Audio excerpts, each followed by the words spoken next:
And hello everyone, I'm Dan Lutz and I'm here on the front lines. We're here on the battle against the deep state, the cabal, the Illuminonkeys, and all those that wish to enslave all of humanity for their own selfish reasons. So today we have a bit of a focus on what's been going on with China. Specifically, there's been an effort now to remove China from the stock market. This is a new article came out in Bloomberg. We're gonna cover it in a moment, but let's lay some background before we get started.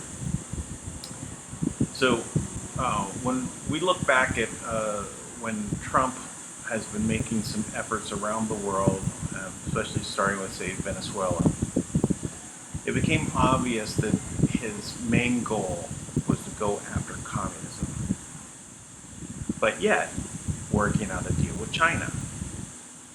You know, all this emphasis on a good China deal, good relations with China. Now, where did that all go? With the pandemic, there is now this big push back against China. It was building, but Pompeo was the one that was holding all the ammunition on that front. Pompeo was the one that was going out and talking to all of the governors, telling the governors, you know, that they have been raided by the Chinese as to whether they were friends, foes, or indifferent. So it didn't matter if you played ball with China or not, they already raided them. And how many of them are playing ball? How many of them are looking towards China? In this effort to basically take America out of the lead in the world, China was to be the one that substitutes. They were the ones that were going to be in front of everything going on. This was what was going to happen after another 8-year election through Hillary. Right? We had Obama laying the groundwork and then Hillary doing the cleanup, where China would then be taking, possession, in essence, over the United States. So now that's all gone, right? But the battle continues. We have major front lines that are moving forward now. We can see that the issues with China in resolving the China virus, the Wuhan virus, that there is an effort to make them pay for it. I've heard numbers of 20 trillion for all of the loss because they prevented it. They did not prevent it. They prevented people from going in and analyzing it. They didn't tell people about it. And now there's evidence showing that as early as October, there were signs that this started to spread. And it wasn't even until December that the first words that made it out that there was something happening in Wuhan.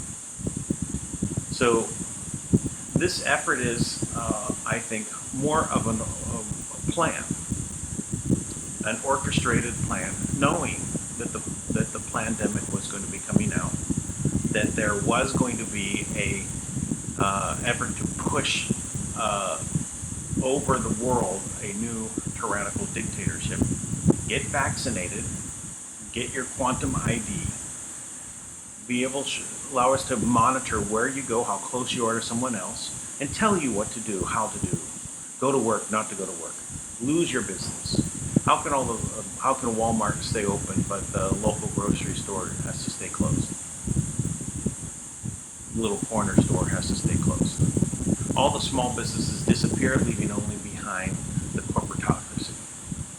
So overall, this has been a major plan to basically transform the entire planet into a communist state, where all the other countries are tributaries to China. So now, everything is now coming out. Everything is being exposed. And now the pushback. Pandemic is over, right? They're still yapping about it. The media is wearing masks when they didn't wear masks up until now. As soon as the cameras are on, they take off the masks. How ridiculous. But now we know that there is a major push coming against China. And I think that it was laid out this way to let them fall into their own trap. There wasn't anything to do to stop them from releasing the virus. But there was definitely a plan on how to handle not just China, but also the world governing structure. Meaning World Bank, United Nations, World Health Organization. And this has been a shift that has been happening since Trump came into office.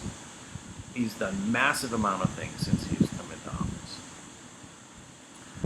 So let me first bring up some things that I first was alerted to by my friends in England, or bankers.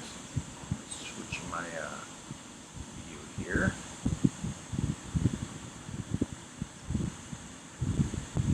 So there was a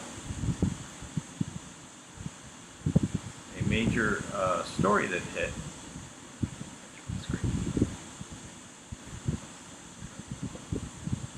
on Bloomberg.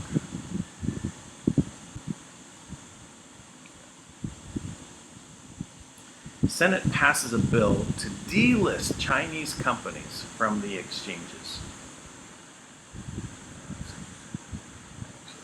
Launched over other browsers.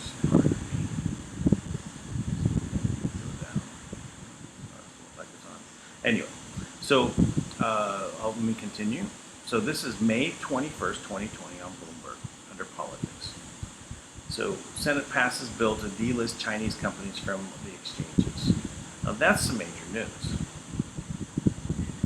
The Senate overwhelmingly approved legislation Wednesday that could lead to Chinese companies such as Alibaba Group Holdings Ltd. and Baidu being barred from listing on U.S. stock exchanges amidst increasing tense relations between the world's two largest economies.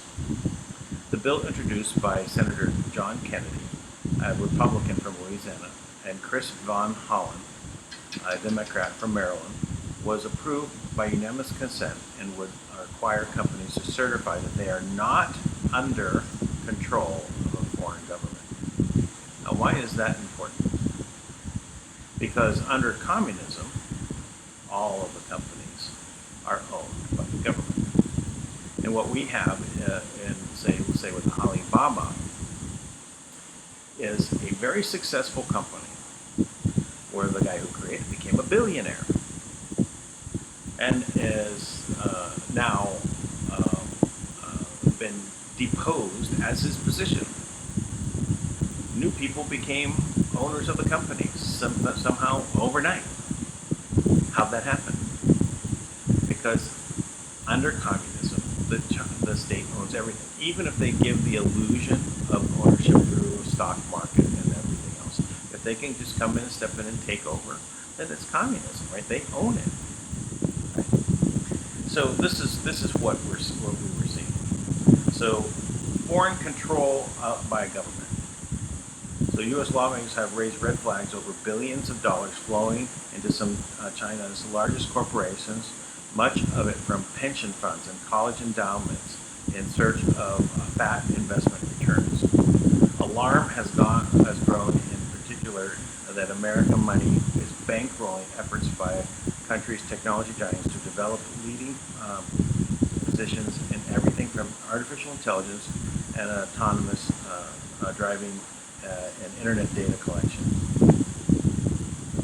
Shares in some of the biggest U.S. Listed Chinese firms, including Baidu and Alibaba, slid Thursday in New York, while the broader market gained. Now, so that means they heard what was going on. Being delisted, meaning you won't be able to trade those shares anymore. So that will start deflating pretty quick. They think Trump may want to sign this legislation. Do you think it would go through the House? More interesting, right? Let's see. If a company can't show that it is not under such control, or a public company accounting oversight board, or PCAOB, isn't able to audit the company for 3 consecutive years to determine that it is not under the control of a foreign government, the company's securities would be banned from the exchanges. And then here's a quote, "I do not want to get into a new Cold War," Kennedy said on the Senate floor, adding that he wants China to play by the rules. So let's see, what does it say here? So U.S. watchdogs can't see Chinese companies' books. About 95% of the firms whose financials can't be viewed using China's auditors. So 11 companies in Belgium, 213 companies in China/Hong Kong. So let's skip down here a little bit. All right, so stricter U.S. oversight could potentially affect the future listing plans of major private company corporations from Jack May's Ant Financial to SoftBank's backed ByteDance Ltd. But since discussions on increased disclosure requirements began last year, many other Chinese companies have either listed in Hong Kong already or plan to do so, said James Hall, a Beijing-based analyst and portfolio manager with Hollis. So this part right here,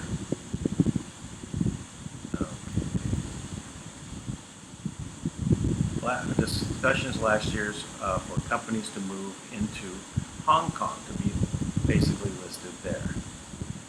So basically, it's a run, right? They can see that there is tensions between the U.S. and China, and they want, and Pompeo has been out there saying reciprocity, meaning that both sides have to be equal. If you're going to put a trade barrier against cars, we're going to put a trade barrier against cars. You're going to put a trade barrier against agricultural, we're going to put a trade barrier against agricultural.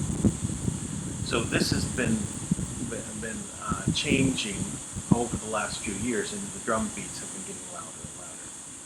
That being said, let's move over to what's happening in Hong Kong.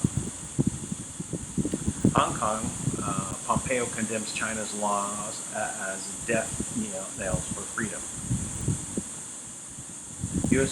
Secretary of State Mike Pompeo has condemned China's plan to impose new security law in Hong Kong, calling it's a death nail for the city's freedom.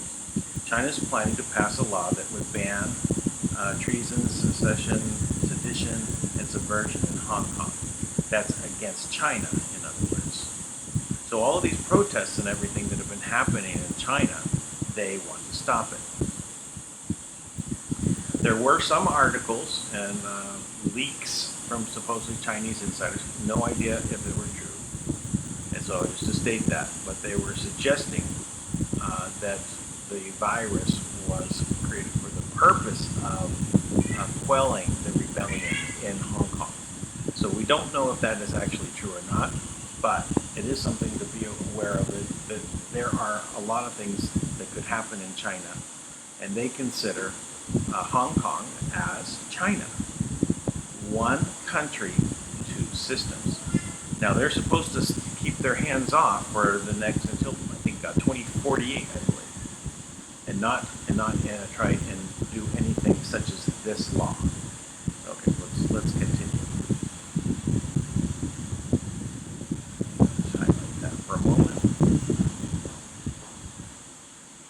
So, critics say the law would strip Hong Kong of its rights it currently enjoys that are not seen in mainland China. Mr. Pompeo said the discussions to bypass Hong Kong lawmaker ignores the will of the people. The United States strongly urges Beijing to reconsider its disastrous proposal by its international and abide by its international obligations and respect Hong Kong's high degree of autonomy, democratic institutions, civil liberties, and civil liberties. Mr. Pompeo said in a statement on Friday. So, what do you think is going to happen? Let me move on over to this. This is a report.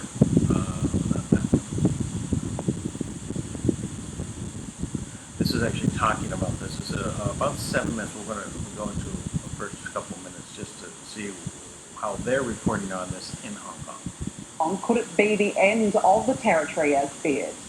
Oh, there's no doubt about it.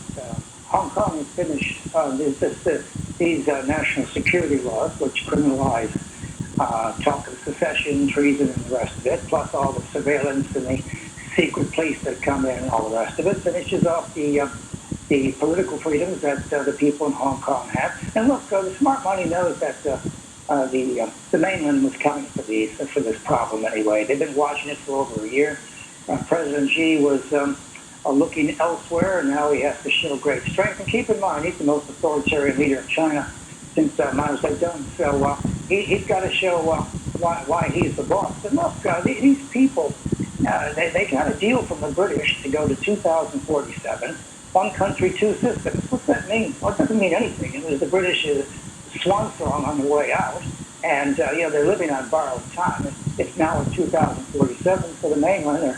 Beijing has decided to come in now, so this is going to get ugly. And you imagine how bad the calculation must be in Beijing with the relations with the United States. They no longer care about trade negotiations. They don't care about their special relationship with President Trump. They're throwing it all aside, and under the cover of the COVID-19 pandemic, they're going to move. And they're going to send a very important message to Taiwan not to move further. Now, the thing that we should be doing, they all just talk about sanctions and the rest of it, we should be thinking about whether we open our borders to Hong Kong refugees. Now, some of Hong Kong. So, what we see here is Beijing throwing aside everything at this point and saying, we're locking down Hong Kong. We're locking down Hong Kong. Against all international agreements. The British owned Hong Kong for all those years, and there was an agreement of transition that would take them to 2047, as this gentleman said. And that this would be also all of the other agreements regarding civil liberties. Now, what is tied to that? This is most important to realize. When we put it in the context of what we were discussing here, the Senate bill passes a bill to delist Chinese companies from exchanges. And we have this move of these companies to say, well, we'll go to Hong Kong. Do you think that's valid anymore? No. Because China has used Hong Kong as its financial hub all these years. All of the reason why it's able to do that is its relationship and treaties to the West, from it being a colony of Britain. So its stock markets and legal system are modeled after the Western side. All the treaties of how the money is to be moved from place to place and everything are dependent upon China fulfilling their obligation to treat the Hong Kong as a separate political system and for them to keep hands off, no heavy-handed approach. So do we think that this is going to be a viable option for companies now to move to Hong Kong, since they won't be able to be on the U.S. stock exchanges or probably anywhere else in Europe? Probably not. They will lose their status as being a financial hub, and all of the companies that would list in Hong Kong could probably, it wouldn't be any different than them listing in China at that point. And since this system, this stock market type system in China, really is just kind of like, I don't know how to really phrase it, but because China really controls everything. If you have shares in a company, do you actually have any control? Even if you had 51%, do you have control? No, you don't. So this is an incompatible system. Pompeo has said this many times. The Chinese CPC, Chinese Communist Party system, is not compatible with Western systems. The hope is that, since they were starting to bring them into the West and allow them access and to make them part of the World Trade Organization and welcome them and trying to, that they would change. But they haven't.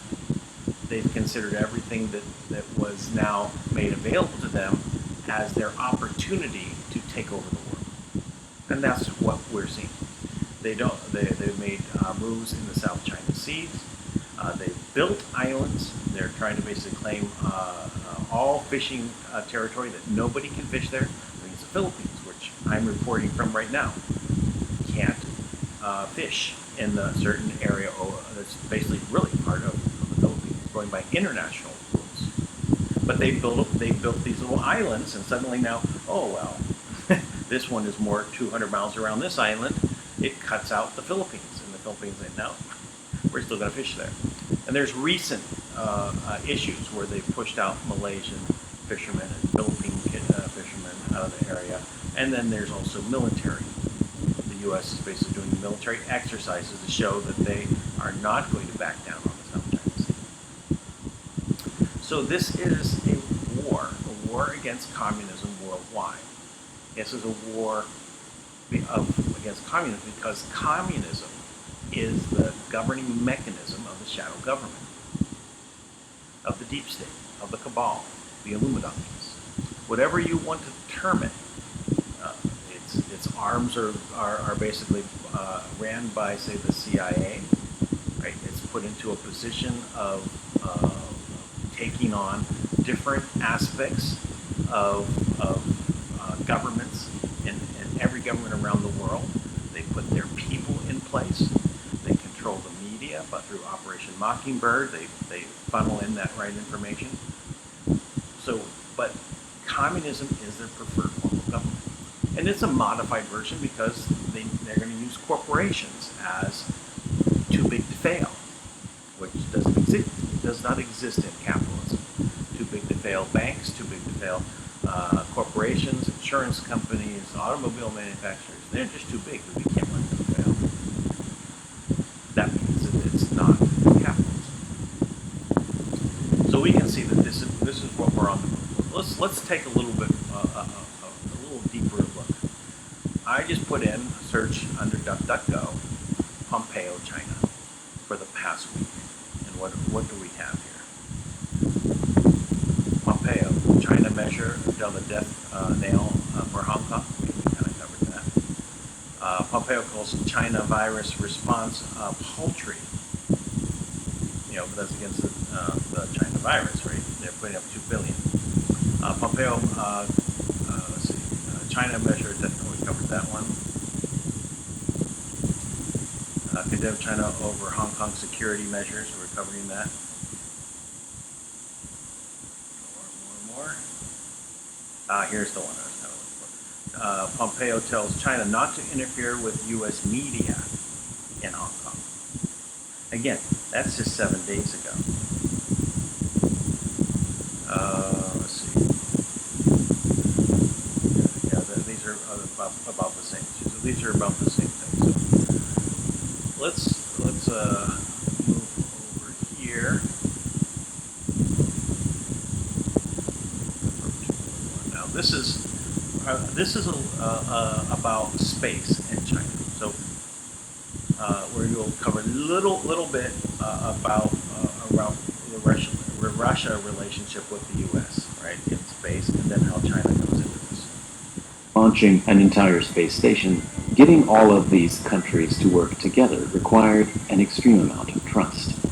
At first, NASA were concerned that Russia would use the opportunity to transfer advanced technology for their own military use. But after the Columbia disaster grounded the space shuttle, NASA had no choice but to rely on Russia to transport astronauts to and from the space station.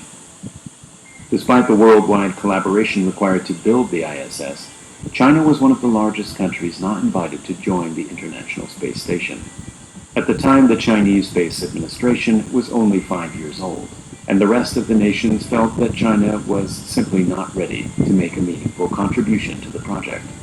So China plowed forward with their own space program, and in 2003 became the only nation other than the US and Russia to launch a human into space.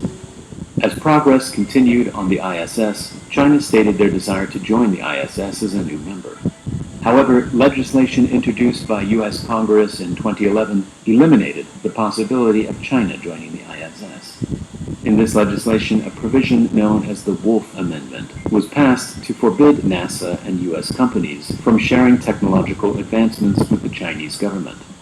Although this may seem like a harsh decision, America's distrust in China was not completely unfounded. In 2007, China deployed an anti-satellite weapon to destroy one of its own weather satellites. This received worldwide criticism for the dangerous amounts of space debris it caused. A decade later, 2 Chinese nationals were charged by the U.S. Department of Justice for allegedly hacking information from NASA's Jet Propulsion Laboratory. Okay, that's enough. So, it's about trust, right? It's inviting China into the World Trade Organization, being able to, work with Chinese, and we consistently said, stop espionage, stop stealing, outright stealing of the technology, and they just refused to stop, right? Ignored everything. They just kept going, taking. And now, and just bringing up the space program is because this is also a very major part of what was going on in America under Obama, was to literally decommission the space, NASA, decommission it, remove the funding, stop all the projects, and basically just wind it down. And along with like manufacturing, where there's no way to bring manufacturing back. So it was really the part of this was to eliminate space. Trump has come out, he's made the Space Force, he's made it a new branch of the military, so it's going to be moving forward. And it is also recognition of all of the advancements that China has done in regards to chip manufacture and everything along those lines. They've also removed all those chips from the military equipment and everything from now telecom, so anything having to do with 5G. Because in recognition that we are at war, this is the front lines. This is what we're having to deal with. This is not just something you watch on YouTube or on a cable broadcast. This is something that is actually underway and happening right now. This is something that we must take action on, and we must understand at the depths at which it's been brewing all of these years. There is no middle ground area that we can basically coexist with communism and freedom. It does not work together. It's one or the other. And that's what we're faced with right now. So when you hear these stories and you want to basically say, well, it did seem a bit harsh that they didn't let the Chinese participate in the International Space Station, didn't trust them. Didn't trust that they wouldn't steal the technology and use it. I do remember when Clinton was in office and Madeleine Albright was a Secretary of State, and they made deals and gave them missile technology, guidance systems. And their reasoning behind it was, well, we can't be the only superpower on the planet. It's not fair. Now, did that make any sense? Didn't make any sense back then. It definitely doesn't make any sense back right now. And you can see when the Chinese are scoring who's on their side and who's not, what governors are pay to play, what governors are against them, and which ones are indifferent. You can see they also did that with presidents.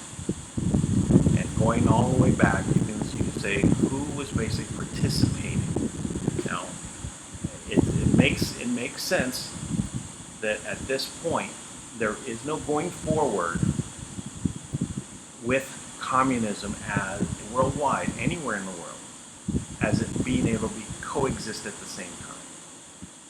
Look what's happened with this virus. The China virus has been released because they wanted to subdue the population.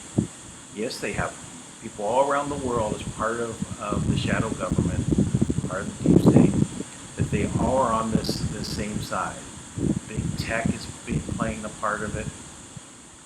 Different governments around the world have different parts to play. But none of it is for the benefit of the people. And will definitely lead to our destruction and all of our freedoms and pure enslavement. Whether it's you become a mining bot, for Microsoft with their new patent and their symbolism of 666. I mean, can you believe that they actually put their patents in there, at these times, make sure that, or you have House Bill 6666, 666 space 6. Why are they doing this? They're blatantly telling us because it's part of their religion that they have to do it. Now, I always thought that was a strange statement. They have to do it. Why? It's free will. The law of nature, free will. You have to agree by not doing anything against it. You agree to slavery if you don't rise up against it. It's our free will, and this is the time. This has been a Frontline Focus. We need to take action. Please do your part. Spread this video. And